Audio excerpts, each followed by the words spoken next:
Bonjour, bonjour. Dans cette vidéo, je vais parler des acrocordons. Les acrocordons sont déclenchés par l'insuline qui est une hormone facteur de croissance. Donc, c'est une hormone anabolique qui fait tout pousser quand l'insuline n'est plus absorbée par les cellules. Ainsi, les personnes exposées à la résistance à l'insuline commencent à avoir des acrocordons autour du cou ou des aisselles. Alors comment? Lorsque le récepteur de l'insuline dans vos cellules bloque l'insuline, il ne permet donc pas à l'insuline d'entrer dans les cellules.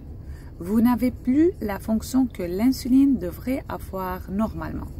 Pour cette raison, le corps commence à produire plus d'insuline. Et puisque l'insuline est très importante pour aider à réguler la glycémie et pour aider à l'absorption des nutriments, donc plus vous aurez de problèmes. Par exemple, en présence d'insuline, vous ne pouvez pas perdre de poids. Alors, si vous perdez du poids de manière incorrecte, vous allez reprendre du poids tout de suite. C'est parce que vous ne mangez pas sainement. Donc, la résistance à l'insuline ne sera pas corrigée si vous coupez seulement les calories et en faisant les exercices. Alors, la clé est de perdre du poids correctement. Si vous avez beaucoup de graisse corporelle, vos cellules graisseuses libéreront quelque chose appelé cytokines. Les cytokines aident à créer une inflammation qui cause des dommages à l'organisme à long terme.